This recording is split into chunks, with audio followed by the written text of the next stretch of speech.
Terima kasih juga teman-teman yang sudah bergabung dalam live Instagram bercerita edisi 15 kali ini. Bercerita ini adalah program berbagi cerita di balik berita yang diinisiasi oleh dapurberitabaru.co. Ya, berbagi cerita di balik berita. Oke, sedikit saya jelaskan bahwasannya bercerita ini adalah program talk show atau perbincangan santai melalui siaran langsung di Instagram sebagaimana yang kita lakukan malam hari ini. Karena kita di live Instagram itu hanya 1 jam, makanya nanti kita maksimalkan bincang santai ini. Tapi teman-teman bisa sambil nyeruput kopi atau teh dan seterusnya gitu ya. Dan hasil tayangan ini nanti juga akan kita olah lagi untuk ditayangkan di channel YouTube beritabaru.co. Ya,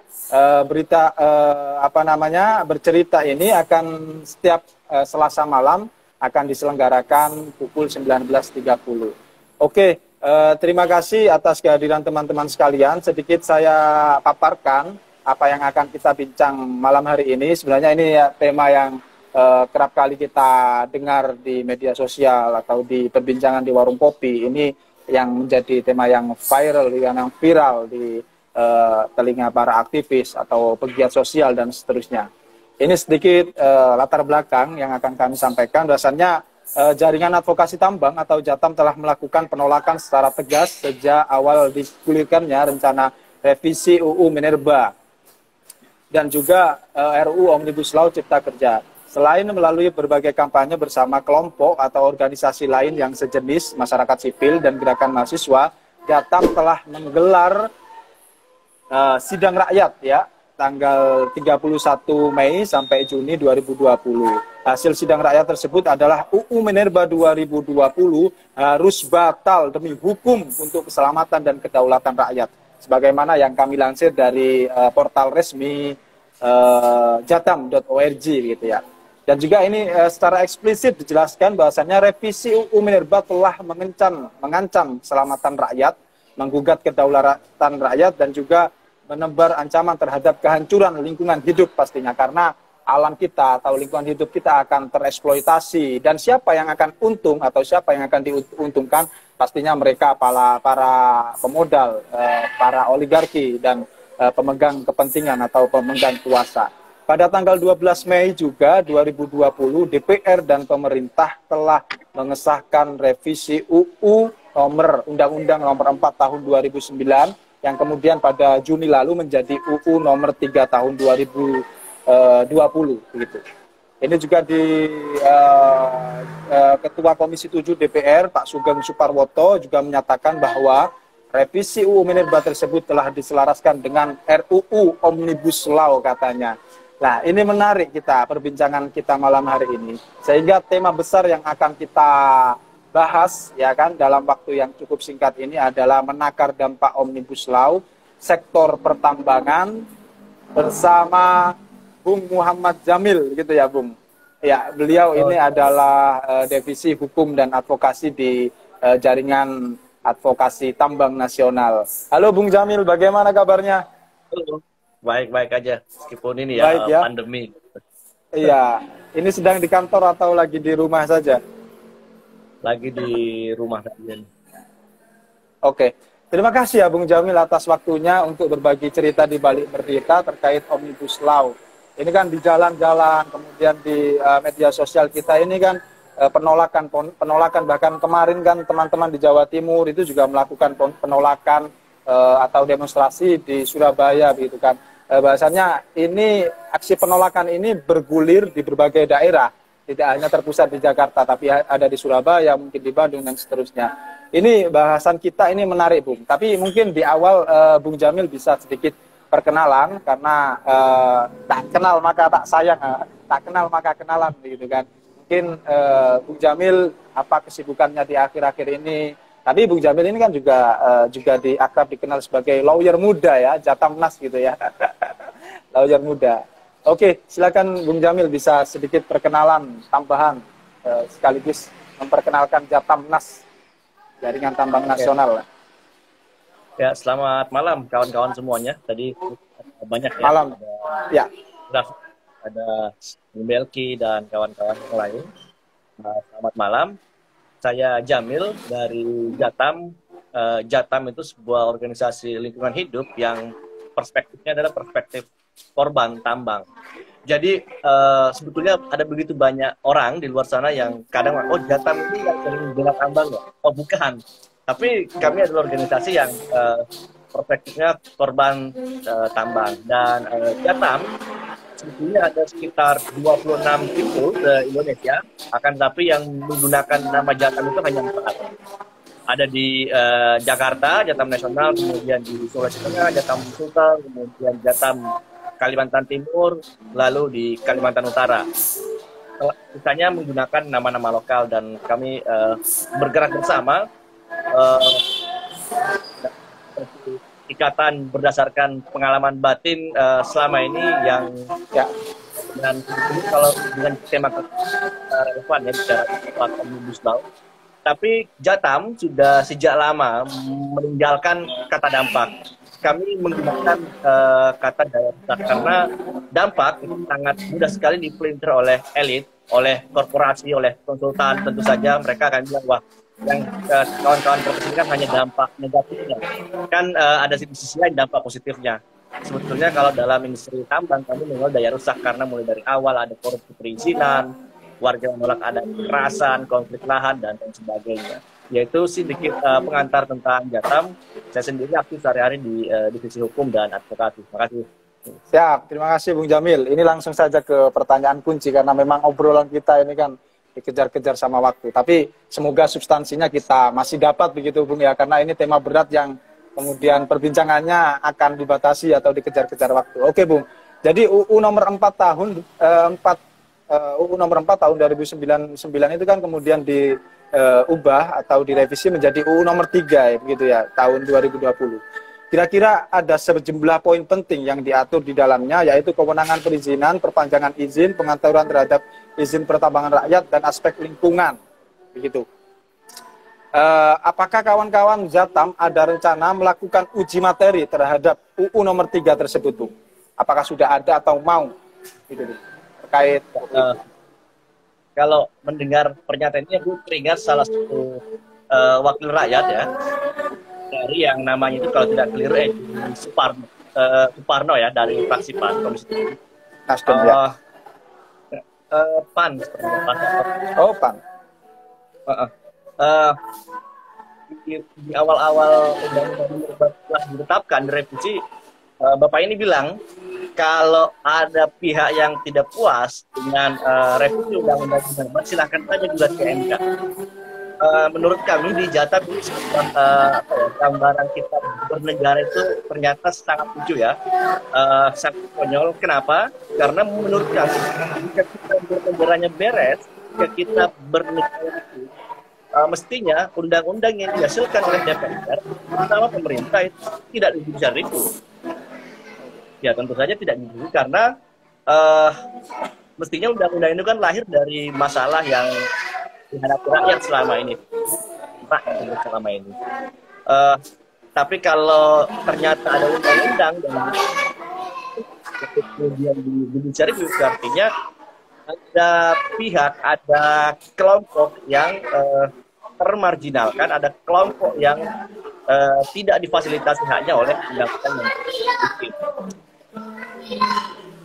Undang-undang dasar ya, satu pasal katakan bahwa ya, berarti Jatam di sini melakukan uji materi, Bung ya?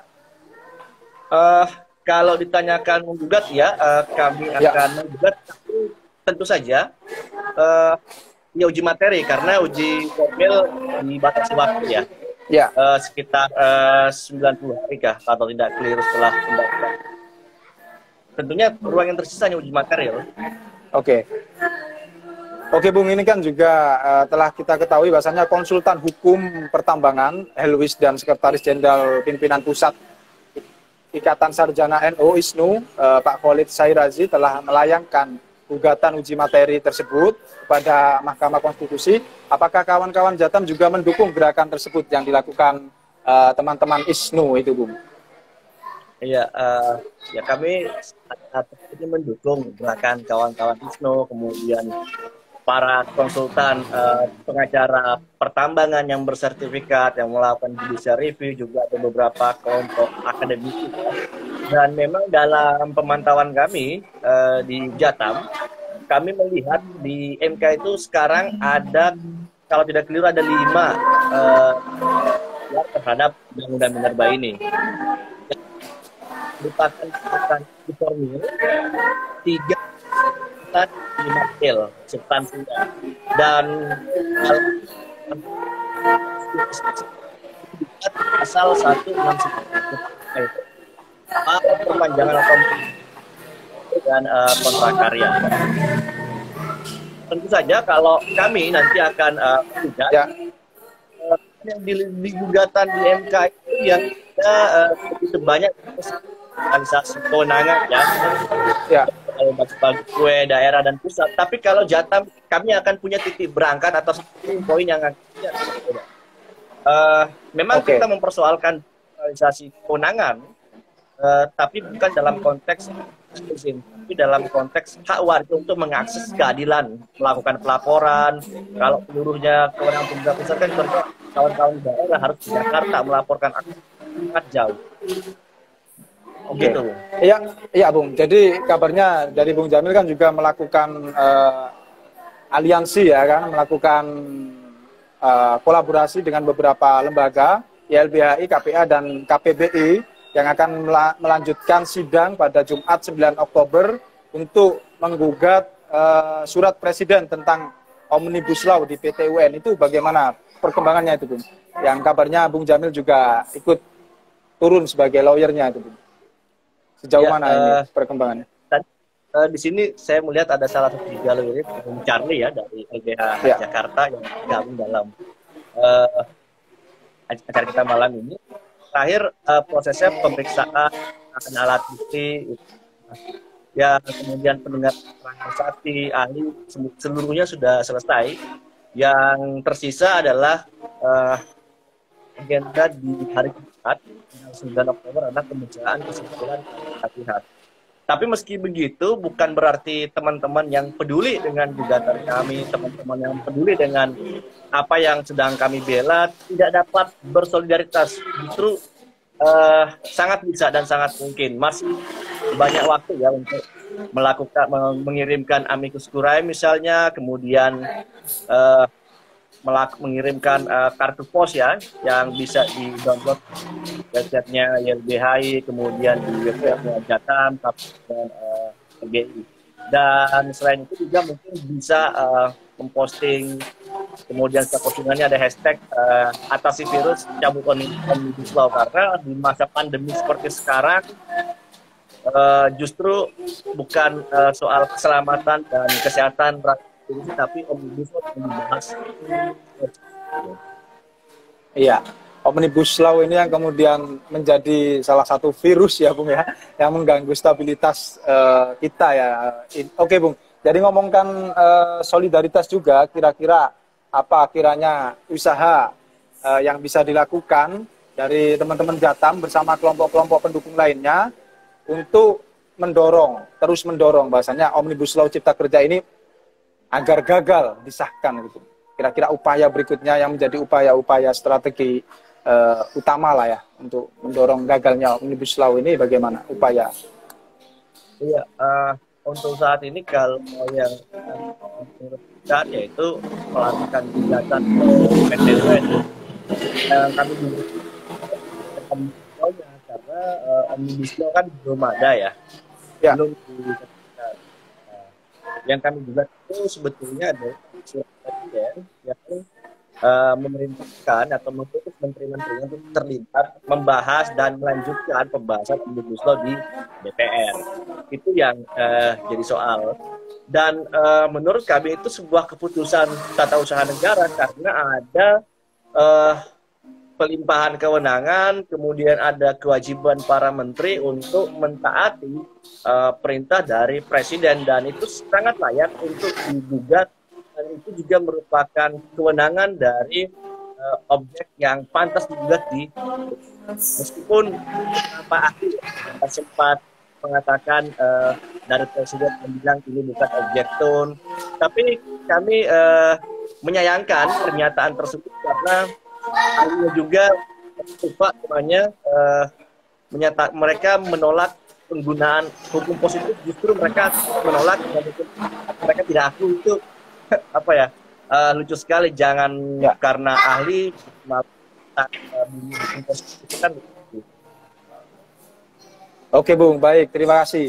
Jadi ini kita tadi sudah berbincang panjang ya, tapi kira-kira bagi pemirsa Berita Baru atau teman-teman lain ini yang mungkin belum tahu, kira-kira apa sih dampak yang paling fatal mungkin begitu ya, bagi pertumbuhan sosial, ekonomi, atau bahkan lingkungan. Jadi dampak jikalau Omnibus Law ini disahkan gitu Bung, apa yang dampak-dampak paling krusial bagi rakyat Indonesia dan juga bagi sumber daya alam kita tentunya. Apa Bung kira-kira dampaknya kalau Omnibus Law ini nantinya akan benar-benar disahkan gitu Bung? Ya, kalau dari pengalaman kita bersama ya, sebetulnya dampak terhadap lingkungan itu sangat banyak terjadi sebelum adanya Omnibus Law. Ya. Nah, tapi setelah kita melihat draft Omnibus Law mulai dari naskah akademik hingga rancangannya dengan model yang menggabungkan sekitar 1.239 pasal dan kurang lebih 79 undang-undang, ada sebuah model atau upaya legalisasi kejahatan dan legalisasi kerusakan lingkungan ini. Khususnya di sektor pertambangan ya. Kenapa demikian? Kita menyatakan ini lebih baik legalisasi kejahatan kerusakan lingkungan hidup di sektor itu, misalnya seluruh pasal yang berkaitan dengan pejabat negara yang menerbitkan izin itu seluruhnya dihapus loh. Pejabat menerbitkan izin secara korupsi dihapus, tapi pasal-pasal pidana yang menyerang rakyat, menyerang warga yang mempertahankan tanah justru ditambah. Itu yang pertama. Yang kedua, khusus untuk pertambangan ya, pertambangan ada 3 yang diatur, ada 4 yang diatur dalam Omnibus Law ini. Pertambangan mineral batu bara, pertambangan panas bumi, pertambangan gas, dan apa lagi satu ya. Nah, itu yang diatur. Tapi dalam persoalannya yang jadi bahaya adalah pertambangan minerba misalnya tidak lagi mengenal batas luasan. Kalau mengenal luas ada batasnya, batu bara misalnya luasnya 15 hektar. Kalau di Omnibus Law sudah tidak ada lagi batasan luas. Jadi mereka mengenal yang namanya istilahnya wilayah hukum pertambangan. Jadi seluruh ruang darat, laut. Nah, selanjutnya, selain tidak ada batasan luas, dalam rancangan ini juga batas waktu. Jadi mereka mengenal istilahnya. Maksudnya, ketika satu tambang beroperasi, kalau di undang-undang sebelumnya, semua ada batas waktunya. Dan harus diperpanjang. Kalau di Omnibus Law sudah tidak batas waktu. Jadi, satu kali mendapatkan izin, mereka bisa operasi hingga bahan mineralnya, bahan galiannya habis. Itu yang kedua. Bahayanya yang ketiga, negara merendahkan dirinya. Negara semacam merendahkan martabatnya di bawah bisnis. Kenapa demikian? Misalnya, harusnya di tahun 2020 ini, hingga tahun 2020 inilah kesempatan negara jika ingin berdaulat atas sumber daya khusus batu bara. Karena ada 7 tambang raksasa yang akan berakhir izinnya, kontraknya di tahun 2020 sampai 2025. Di tahun ini, akhir tahun ini ada Arutmin, punya Bakri kalau tidak keliru. Nah, kalau negara mau berdaulat, tapi justru dalam undang-undang Omnibus Law ada jaminan perpanjangan otomatis bagi tambang-tambang ini. Lucunya lagi ditambah ada satu sangat lucu ya, karena negara justru nanti yang akan melakukan pembebasan lahan. Kalau dulu proses pembebasan lahan oleh korporasi itu diserahkan kepada korporasi yang akan bernegosiasi dengan warga yang pemilik lahan begitu. Tapi kalau sekarang negara yang melakukan pembebasan lahan. Nah, kalau ini diambil, yang pertama negara merendahkan dirinya, tidak bermartabat lagi di mata bisnis. Yang kedua, ada posisi tidak seimbang. Tentu saja dalam negara tadi dan seperti ini kemudian ada warga akan diperhadap-hadapkan dengan negara dalam posisi yang timpang tentu saja. Dan ini sebuah model kejahatan, saya kira, kejahatan oleh negara. Bersama-sama pada rakyatnya. Gitu, Bung. Ini bahaya sekali. Ya.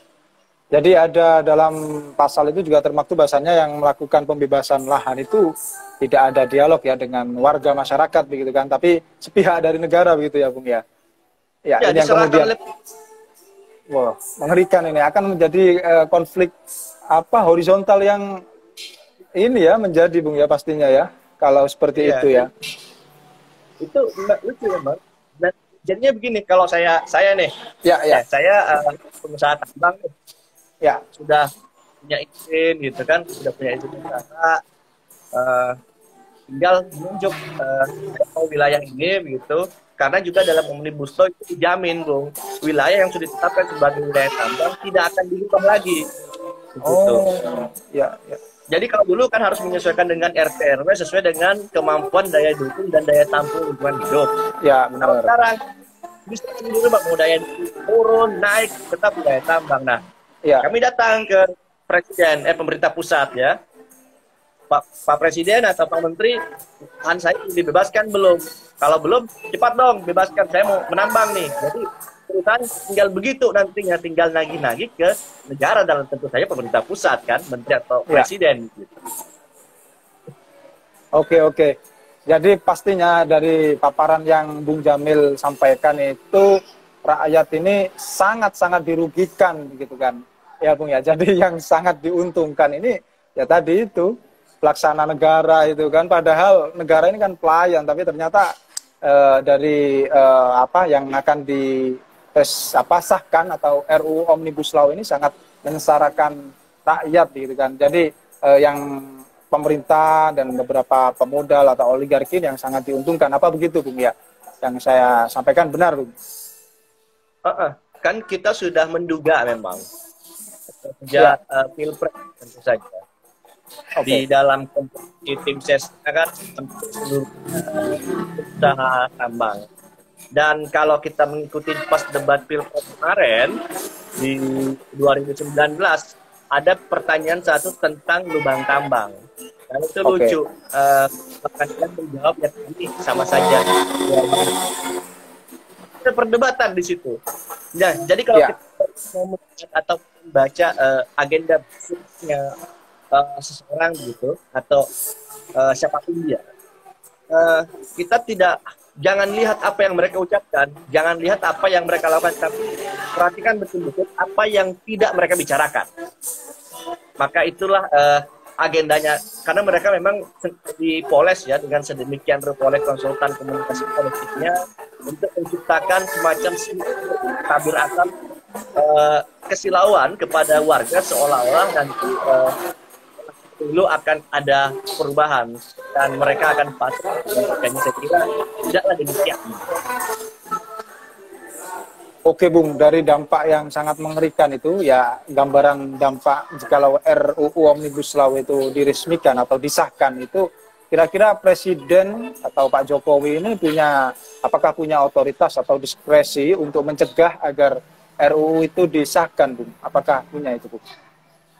Oh, punya ya. Karena kita kan negara demokratis ya, negara hukum, sistem presidensial.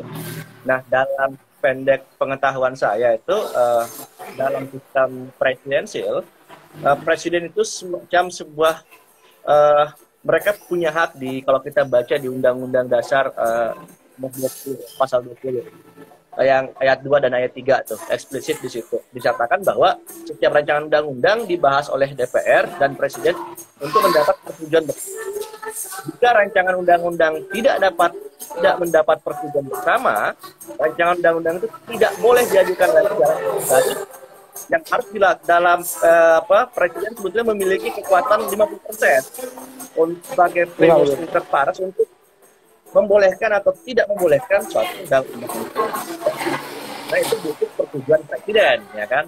Kalau kita lakukan lobby ke partai politik itu partai politik kan pecah-pecah juga, apalagi ke DPR. DPR juga multi partai begitu, suaranya juga akan berbeda-beda. Saya kira presiden itu punya 50% untuk menentukan dan sangat potensial tentu saja presiden untuk menentukan undang-undang itu boleh atau tidak boleh dilanjutkan. Oke, Bung. Setelah mendengarkan aspirasi atau suara rakyat dari berbagai daerah seperti itu, kira-kira sudah adakah respon dari Presiden untuk menyikapi aspirasi masyarakat terkait tambang ini, Bung? Sejauh mana itu, Bung? Suara Presiden mungkin ya dalam menyikapi suara-suara rakyat.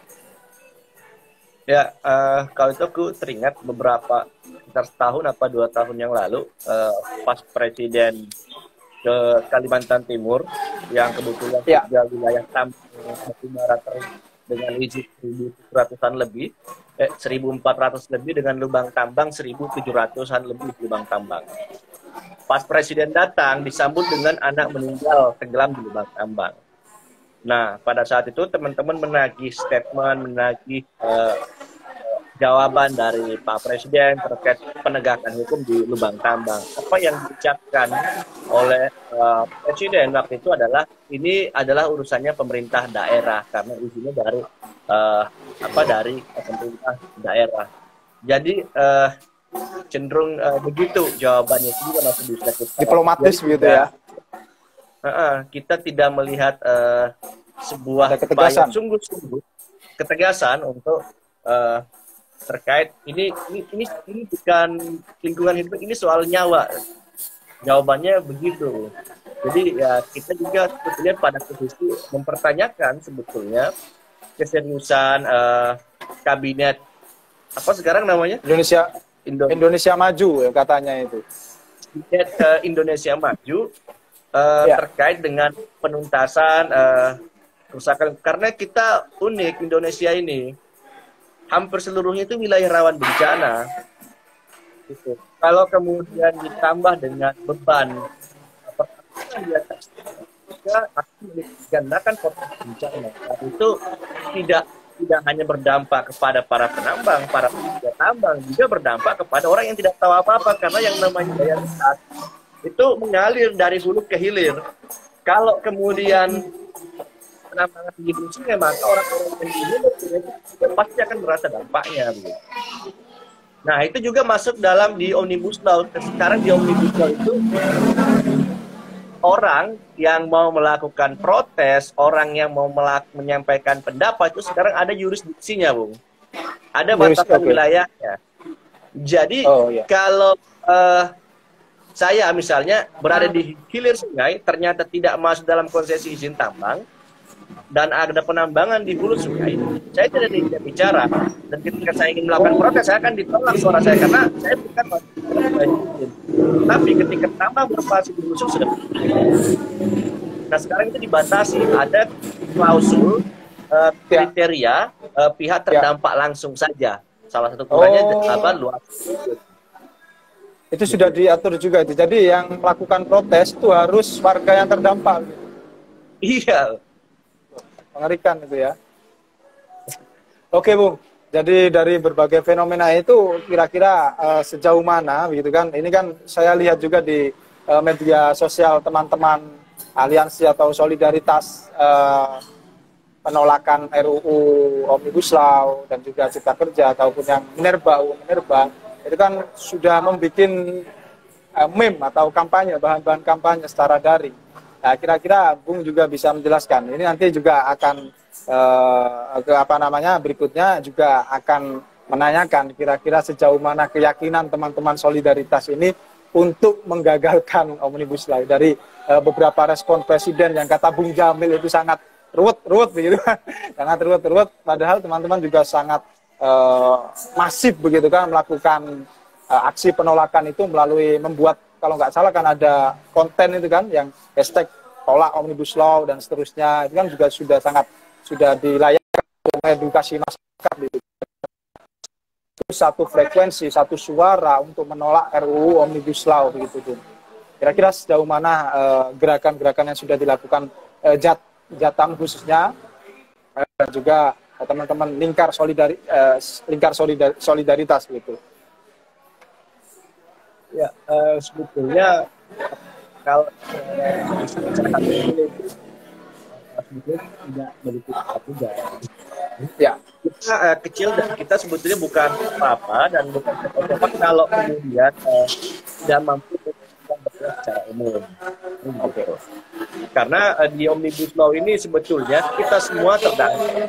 Siapapun dia, karena mulai dari industri ekstraktif, kemudian kita kecil menengah juga diatur, pembangunan juga diatur, gitu. Bahkan pesantren juga diatur dalam Omnibus Law. Nah, misalnya pesantren yang tidak mendaftar denda atau berapa miliar, 1 miliar kalau kalian tidak daftar. Nah, jadi Omnibus Law ini yang selamat dari gangguannya. Dan yang kami upayakan yang pertama itu adalah memang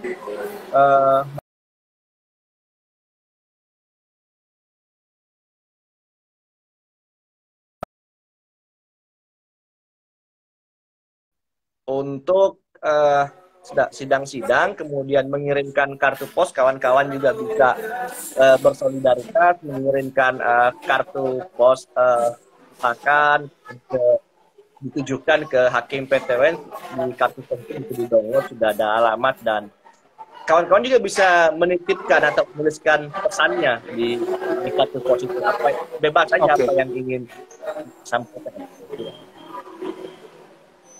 Oke, makasih Bung. Teman-teman, biar kita tidak terkesan dialog berdua, gitu, dialogis berdua, teman-teman juga bisa menanyakan via chat. Ini saya scroll, belum ada. Oke, teman-teman juga bisa menambahkan sebuah pernyataan atau menanyakan sesuatu yang belum dipahami, bisa bertanya mungkin. Oke, ini dari Mas Hadi Prayetno, izin bertanya Bung Jamil. Langsung aja Bung ya, ini saya bacakan Bung Jamil ya. Izin bertanya Bung Jamil, apakah proyek paket kebijakan yang dikemas dalam Omnibus Law ini bisa dibilang bentuk nyata dari praktek politik angkara murka? Oh, ini bahasanya mengerikan ini, kayak kalau saya dan keluarga lihat film apa Angling Dharma. Politik angkara murka rezim Jokowi untuk melanggengkan oligarki. Ya Bung, gimana? Bisa ditanggapi langsung aja Bung? Ya, langsung ditanggapi aja ya. Ya, memang kalau kita melihat apa ya, sebetulnya fenomena atau peristiwa ini akan terjadi sudah dapat kita baca ya, sebetulnya dapat kita prediksi, meskipun kita ini bukan peramal begitu, tapi kita melihat dari dari fakta-fakta itu kan Bung ya. Ya, dari struktur lalu kemudian dari risetnya teman-teman, ternyata hampir setengah DPR itu adalah pengusaha dan terkait dengan industri tambang gitu. Dan memang yang istilahnya yang sering bilang ada perubahan pola oligarki yang selama ini terjadi dalam 50 tahun terakhir di Indonesia ya. Kalau dulu oligark itu tidak itu hanya didorong untuk maju dalam sebuah kontestasi pemilu, membiayai orang, membentuk orang untuk bisa mengendalikan atau bisa memfasilitasi bisnisnya. Tapi di Indonesia itu ada perubahan yang sangat besar. Oligark ini tidak lagi menunjuk orang, tapi maju sendiri menjadi calon. Kan ada beberapa yang menjadi penguasa partai di Indonesia. Dan pihak bilang ini bagus karena ini transparan, ini jelas kita langsung tahu siapa pelakunya ya, siapa aktornya. Tapi di sisi yang lain itu sangat bahaya ya, bagi ketika kontrol publik lemah, maka mereka akan melakukan deregulasi demi kepentingan bisnisnya. Mereka sering bilang, saya tambahkan sedikit, ini yang paling bahaya, bahwa negara dari banyak pernyataan politisi ya, kalau kita negara itu harus bermitra, harus bekerja sama dengan swasta, kan begitu. Nah, kalau dalam posisi bermitra atau bekerja sama, itu artinya tidak ada pihak yang lebih dominan, tidak ada juga yang lemah secara. Akan tetapi kalau kita di negara demokrasi ini, namanya struktur, artinya negara dengan sendirinya sebetulnya sedang mengikuti kelelatannya dengan Ya. kalau itu dibenarkan itu jadi bahaya. Oke, berarti benar bisa dikatakan bahwasannya dengan disahkannya UU Minerba dengan ancang-ancang RUU Omnibus Law ini, bahasanya Jokowi atau Pak Presiden ini benar-benar membuat sebuah republik atau politik yang ingkar murka, begitu, Bung. Bisa dikatakan seperti itu, Bung, ya? Iya, kami menduga dengan bahasa yang cukup satir, gitu kan istilahnya. Dugaan buat kami seperti kalau kita lihat sebetulnya apa ya, ini kan sederhana saja untuk melacak indahnya siapa sebetulnya. Cukup dengan satu pertanyaan, siapa yang paling diuntungkan kalau undang-undang Minerba atau Omnibus Law sektor pertambangan ditetapkan dengan model yang sekarang. Ya. Kita akan ketemu tuh kalau di batu bara ada 7 perusahaan yang akan berakhir izinnya yang seharusnya itu dinasionalisasi oleh negara.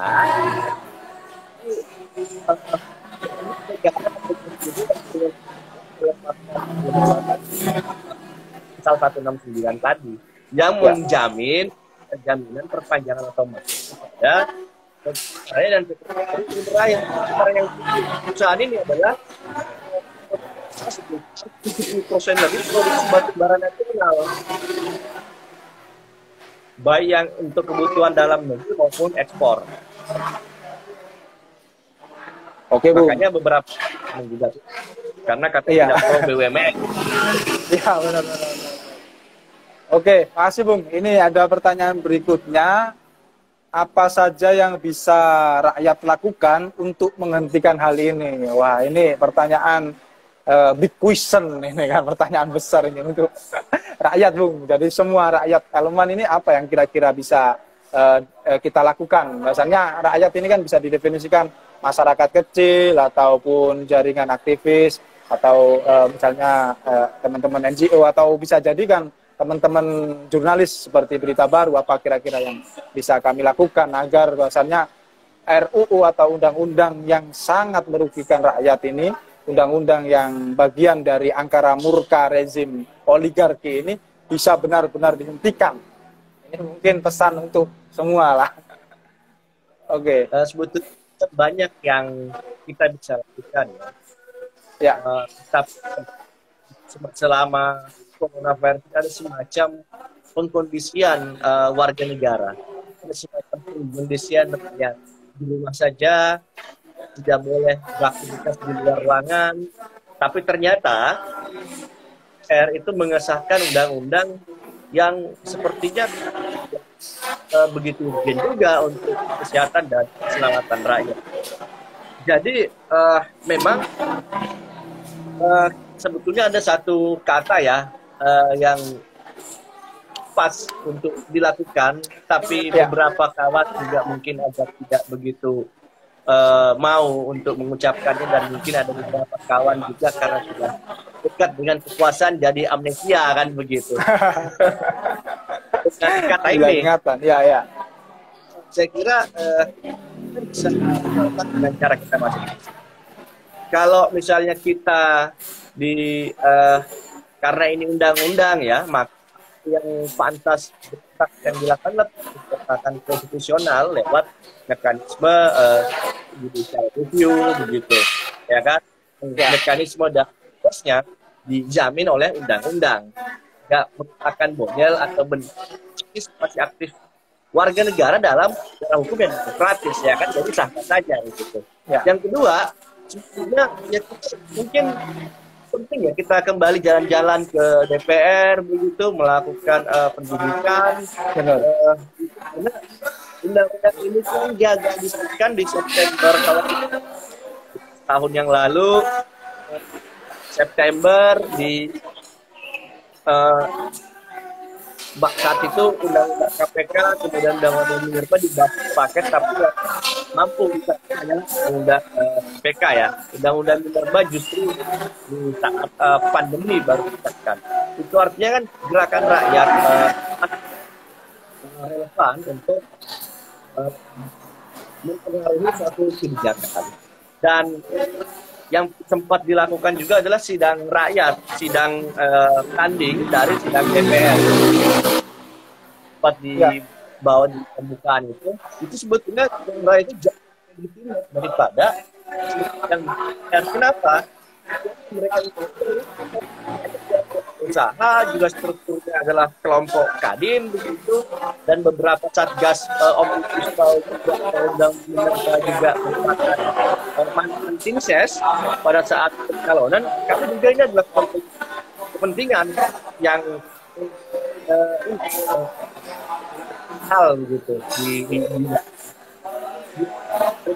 rakyat. Memang otentik pernyataan-pernyataan warga dari lingkar tambang di depan yang mereka pikirkan betapa sulitnya bertahan hidup sehari-hari, itu saja yang ada di kepala warga itu. Ya, oke. Ya, lanjut ini Bung. Ada 2 pertanyaan lagi dari Mas Agus Soleh. Apakah konsep Omnibus Law menganut sistem civil law? Ya, silakan Bung. Ya, beberapa orang begitu. Adalah konsep civil law karena kita seperti model di Amerika begitu, dan tapi beberapa juga bilang ini sah-sah saja yang kita gunakan di Indonesia karena memang sistem jurisprudensi kita mengenal jurisprudensi pengadilan begitu. Tapi memang dalam beberapa ahli itu tidak secepat sebetulnya ada omnibus law digunakan di Indonesia. Ya. Banyak sekali itu. Karena katanya berbeda dengan kita yang menggunakan Eropa kontinental kan. Iya, benar. Nah, dalam proses pembukaan kita diatur kok dalam Undang-Undang 12 tahun 2011 gitu. Sementara omnibus law ini belum ada hukumnya, model pembentukannya bagaimana gitu. Ya. Diusulkan oleh pemerintah. Tapi kita perlu ingat omnibus law ini bukan dari inisiatif DPR, tapi ini usulan pemerintah. Oke. Para menteri dan disetujui oleh presiden, yang mengirimkan surat presiden untuk ini segera dibahas. Ya, oke. Berarti lanjut ke pertanyaan berikutnya yang mungkin selaras begitu ya Bung ya, dari Mas Imam Adil. Adakah anggota DPR yang tidak sepakat dengan rancangan tersebut? Ada. Ada. Nah, kalau di Undang-Undang Minerba ada. Ya, oke. Tidak perlu nyebut partainya ya. Atau gimana? Nggak usah disebut. Oke. Karena memang dia mengatakan walk out ya. Oke. Ya, walk out. Juga kita tidak lupa tahun 2009. Oke. Undang-Undang Minerba itu Demokrat pendukung penuhnya. Prakteknya selama ini, selama hampir 11 tahun Undang-Undang 4 beroperasi, berlaku, digunakan di Republik ini, makanya ada hampir pendukung tambang sekitar 149 anak tenggelam mati di lubang tambang sia-sia gitu. Dan warga di Papua di Keruk Emasnya juga justru 2009 yang diusung oleh partai yang wall out ini juga pada faktanya, pada kenyataannya sama-sama meningkatkan dan dari rakyat. Jadi saya pikir ini semacam gimmick aja bukan negara. Ya. Jadi dari kesepakatan tadi itu kadang saya berpikir atau mengingat bahwasanya apa yang disampaikan Zizek itu Bung terkait pandemi ini kan. Apalagi kebetulan kan UU Minerba atau RUU Omnibus Law ini kan digodok atau dibicarakan atau akan disahkan pada saat-saat pandemi ada. Misalnya pandemi ini kalau kata Zizek itu kan bagian dari kontingensi semesta, ada ketidakseimbangan alam gitu kan Bung ya. Mungkin rekan-rekan kita di legislatif atau di pemerintahan ini kurang memahami ataupun macak lupa begitu. Kita juga kurang tahu ini, atau atas kepentingan kuasanya tadi ya Bung ya. Oke Bung, ini ada pertanyaan lanjutan. Teman-teman masih ada satu kesempatan untuk bertanya, silakan monggo saja. Jadi ini masih ada beberapa pertanyaan dari kami. Dari tadi panjang lebar yang sudah disampaikan oleh Bung Jamil, apakah kawan-kawan Jatam ataupun Solidaritas mungkin ya, masih yakin dengan komitmen Presiden untuk melakukan perbaikan tata kelola pertambangan minerba? Ya meskipun tadi sedikit sudah diulas ya, tapi ini kami ingin sedikit memastikan apakah masih yakin dengan komitmennya ini dari Presiden.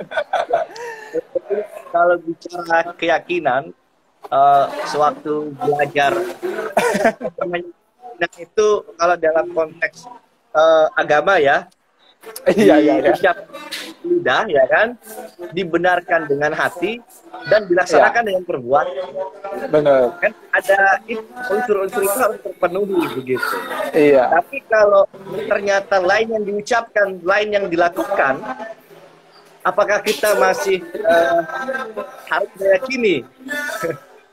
Nah, justru kita sekarang itu pada posisi komitmen. Benar. Nah, juga sama jajaran lainnya hal kelestarian dan kemanfaatan lingkungan, karena memang dalam pengelolaan pemberitahuan itu mestinya kan disebut keadilan antar generasi kan begitu. Kita tidak boleh serakah. Ini hanya warisan dari generasi yang juga Indonesia itu, Bung, asal kita tahu ya, hampir setiap pertemuan konferensi perubahan iklim tidak pernah absen, selalu hadir dan mengirim perwakilan hampir 100-an orang begitu ke luar negeri. Padahal di saat yang bersamaan komitmennya di dalam konferensi perubahan iklim di saat bersamaan menambang habis-habisan pulau kecilnya. Padahal perubahan iklim yang paling cepat terdampak adalah pulau kecil, naiknya muka air laut kan begitu.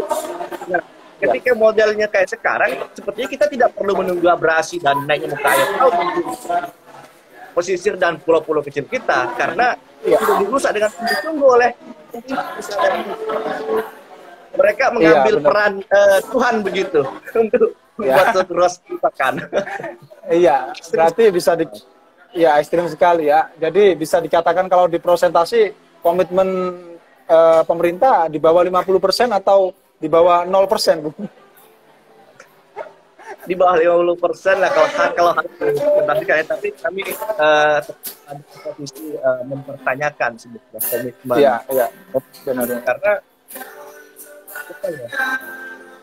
luar negeri berkomitmen penurunan emisi rumah kaca, pas balik ke Indonesia begitu tidak melakukan moratorium terhadap tambang, dan justru pertambangan di pulau kecil itu mati. Kita belum lupa cerita warga Pulau Wawoni ya, 27 orang dikriminalisasi pulau kecil di Sulawesi Tenggara. Sekarang sedang berlangsung juga kriminalisasi puluhan warga di Makassar.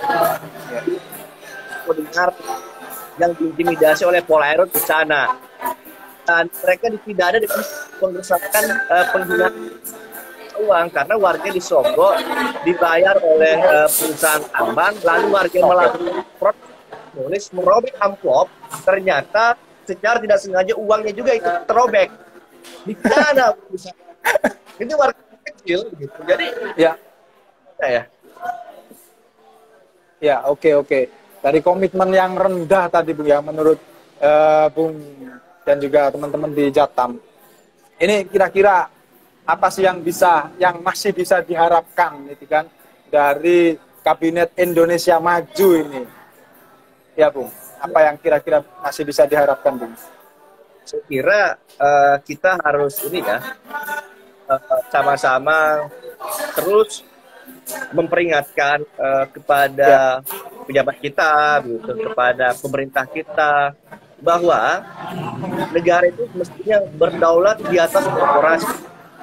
Yang pertama. Yang kedua, bahwa negara harus diangkat martabatnya oleh kita di bisnis. Ya, kita jadi negara yang melindungi hak asasi warganya. Kalau sudah negara yang sendiri dibawa bisnis, begitu. Ya. Yang ketiga, kalau kemudian ternyata ada perusahaan atau ada korporasi yang tidak taat lakukan penegakan hukum, kita punya, ini negara kita, gitu. Kita punya polisi, kita punya tentara untuk melakukan penegakan kepada korporasi yang tidak taat. Jangan rakyat yang pembayar pajak, justru mereka lagi yang berhadap-hadapkan dengan aparat kekerasan ini, aparat penegak hukum ini. Itu kan sebuah fakta yang tidak terpisahkan. Kalau kemudian kita sudah disusupi oleh kepentingan dari tadi usahanya, apa ya, ini menyita perhatian dan kondisi di Pulau Loni, di Pulau Kodingareng, di Sulawesi Selatan, lalu ibu-ibu korban yang anaknya meninggal di lubang tambang di Kalimantan Timur yang sampai ada tidak mendapatkan kepastian dari kasusnya, yang tempat anaknya meninggal tidak pernah diproses secara hukum, dan nyawa itu dimediasi dengan uang namanya uang luka. Itu ya sangat menyedihkan lah. Ya, benar. Memang negara kita harus martabatnya dan menjaga di mata korporasi. Ya. Jadi kan memang keseringan seperti itu, Bung, ya, bahwasanya hukum kita ini ternyata masih benar-benar belum bisa tegak, atau istilahnya teman-teman itu kan tumpul ke atas tapi tajam ke bawah, begitu kan ya. Rasanya sangat memanjakan korporat, tapi rakyatnya sendiri itu ya misalnya ada yang tadi yang Bung sampaikan tadi, yang kehilangan nyawa karena penambangan itu kan selesai atau dimediasi dengan uang dan seterusnya. Nah, ini kan sangat menyedihkan, tidak pada mengambil solusi dari akar permasalahannya itu tadi, bahwasanya tambang inilah yang kemudian menjadi akar permasalahan adanya nyawa yang melayang, gitu kan ya, Bung, ya. Komen dari Mas Hadi, negara tidak berdaya dijajah oligarki lah. Ini kan sangat mengerikan itu, Bung. Ya, ini tinggal sedikit waktu kita, Bung, sekitar 3 menit. Jadi terima kasih banyak, Bung, ya, atas paparannya. Mungkin ini 2 menit lah closing statement dari Bung Jamil terkait RUU Omnibus Law dan serba-serbinya atau negara angkara murka yang istilahnya Mas Hadi tadi. Monggo, Bung Jamil. Ya, singkat saja, sebetulnya saya bilang kalau Omnibus Law yang ditetapkan, ya, itu artinya itu yang sangat aman dari